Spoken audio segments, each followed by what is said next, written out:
Now then, people, and I set up this little YouTube channel, set it up with the purpose of, yeah, let's talk about health, let's talk about sports, the election, what's happening in the UK election, that is. I thought, yeah, do a little bit of analysis on that. Really did not expect my 6th video to be discussing the attempted assassination of a former/future US president.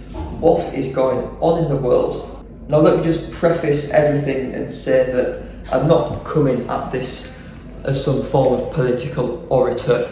Donald Trump is nothing more than a comedic figure to me, a WWE Hall of Famer who had a cameo in the Home Alone films. This is absolute zero political analysis, more of a discussion on the situation, a collection of clips, memes, interesting videos and interesting perspectives. I just wanted to compile into one place and discuss at not length but at some detail. Now I'm going to open this and say that, as I've just mentioned, as a WWE Hall of Famer, and I'm a huge wrestling fan, and I'm way too big of a wrestling fan to not be initially sceptical about this.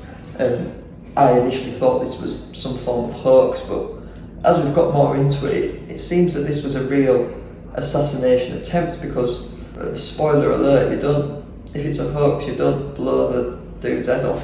Anyway, let's start with the initial reporting, shall we?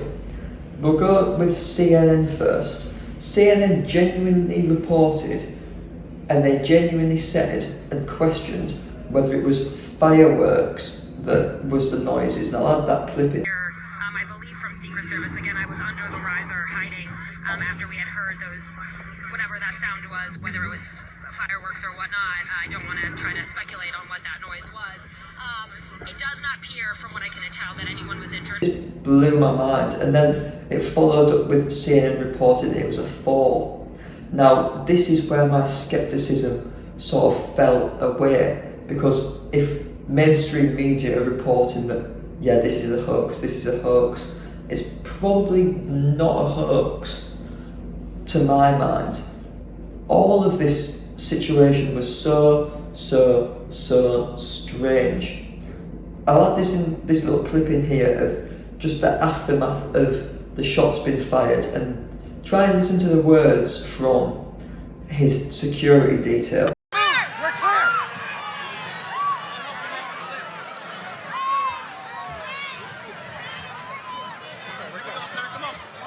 Let me get my shoes.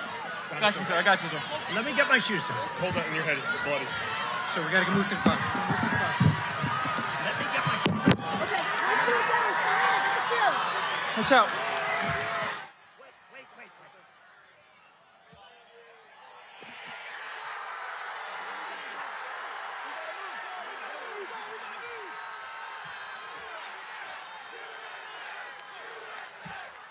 Why was he told to hold up his head once the coast had been cleared?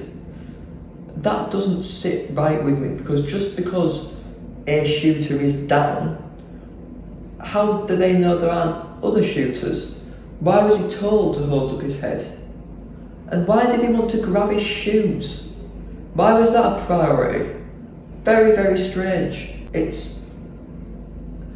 And that's what I believe got people sort of believing this was a hoax, the fact that he went out of his way to hold up his head, was told to hold up his head and create that moment, which is now going to go down in history, those pictures. Obviously one has been confirmed dead, and that is the shooter, as we can see from this footage, where you see him up on this vantage point and the camera sort of zooms in, there's people around him, and you can see him laid up there.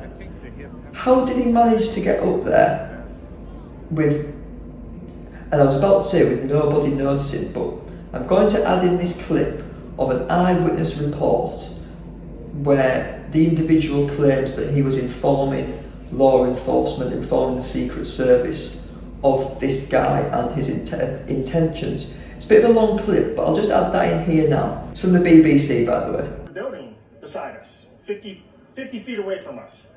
So we're standing there, and we're pointing at the guy crawling up the roof. And he had a gun, right? He had a rifle. A rifle. We could clearly see him with a rifle. Absolutely.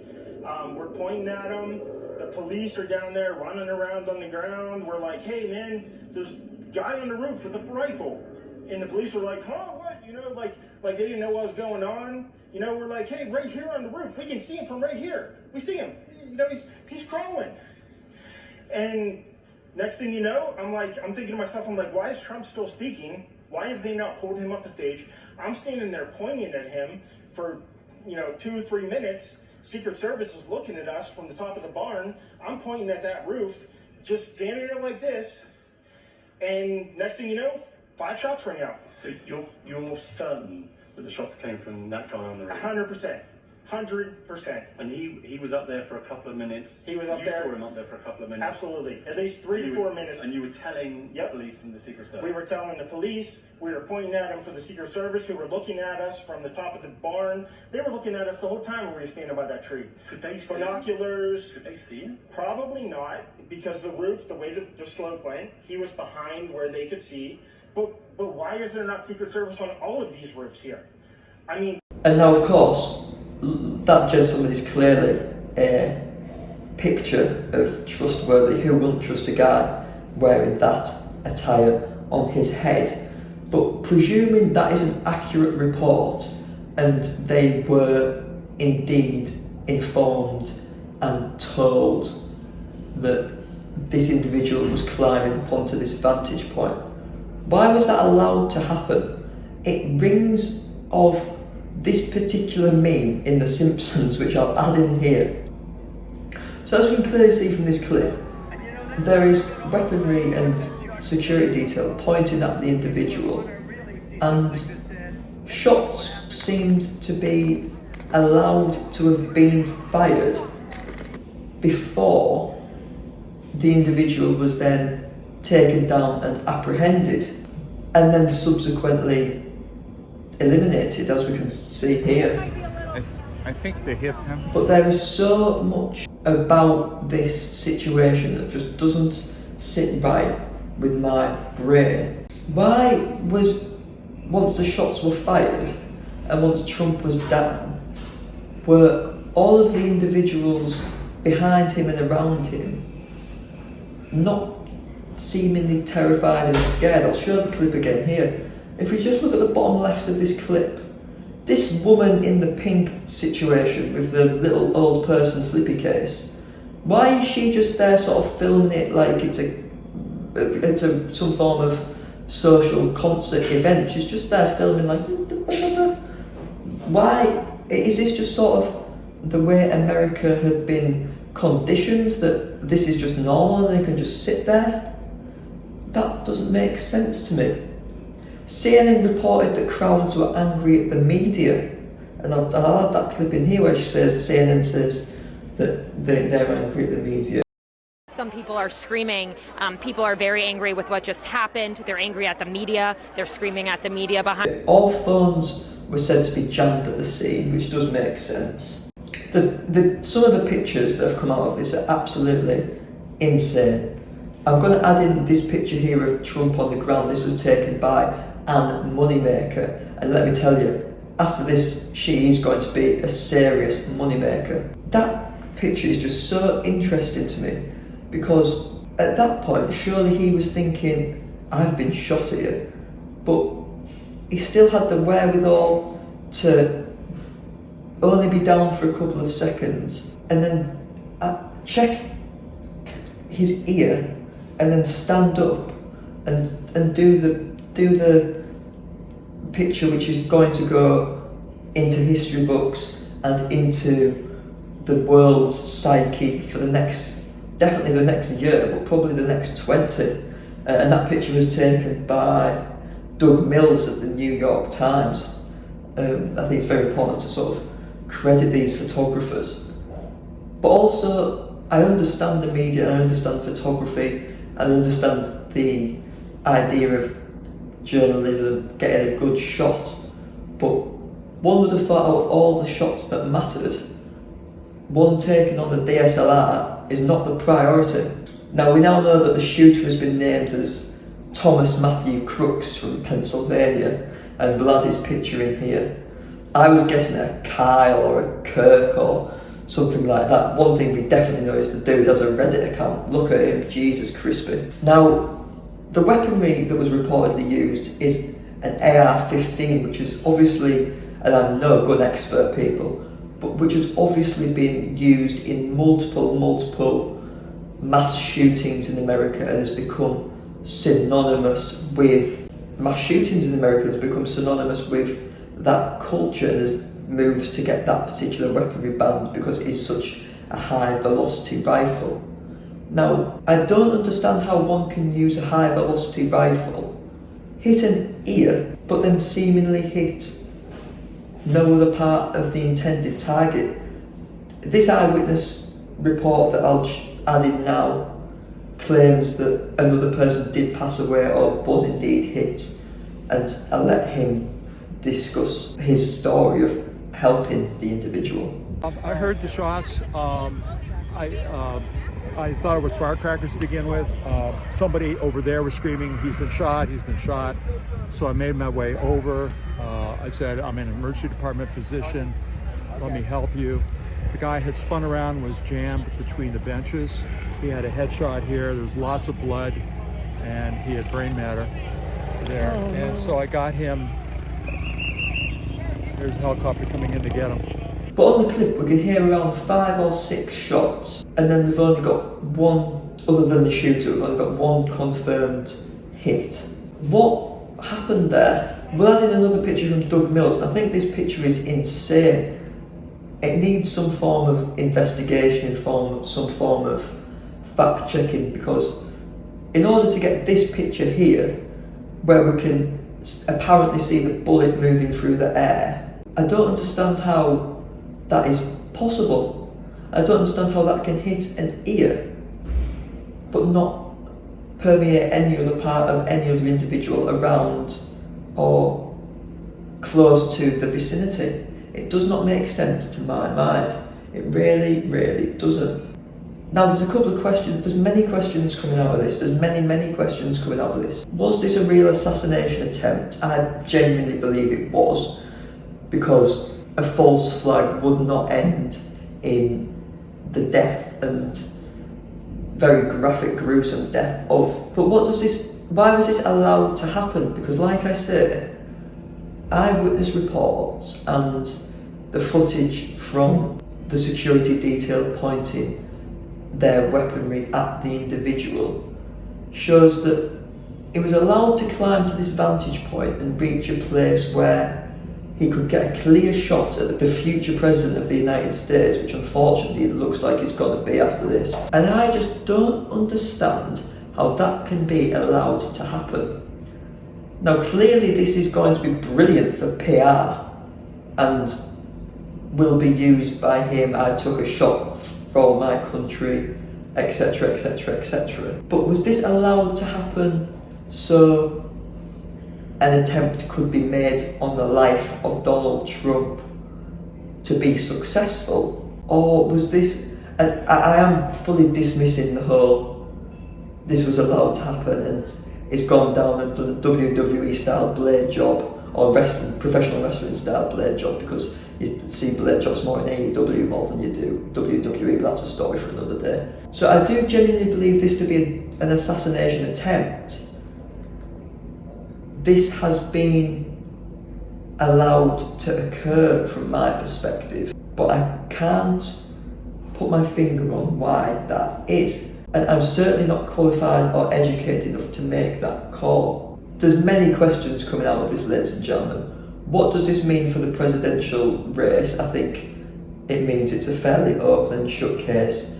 Donald Trump just took a bullet for his country, whereas unfortunately Joe Biden is taking shots every day from Mother Time.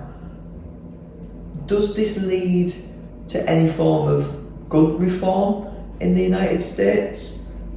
They're absolutely messed up in the mind, so probably not, which is insanity. The AR-15 as a weapon has now been used against a political figure and we've got politicians coming out and saying this should not be happening, political violence is wrong, which it absolutely is. Joe Biden's initial response was absolutely hilarious. I'll add that in here. But what does this mean going forward? I'm very, very unsure, but what I am very sure of is that we have just witnessed history. And again, this is a very blasé analysis and one where I can draw limited conclusion from. However, it's important to note that this is going to be politicised heavily from every side, and it's important to be careful of propaganda and manipulation from everyone involved, be it the media, be it the Trump camp. We'll close this video on a bit of a light note with a selection of memes and jokes from the situation, which tickled me at the time. But then I got thinking about that and I thought, this is such an indictment of our society and our culture where this occurs and we learn of it via pop crave tweets and we get analysis like this. As you saw, he's clip farming harder than the new crop of FaZe talent. He's like FaZe Ronaldo. He's clip farming harder than Jinxie. He keeps throwing up his fucking fist.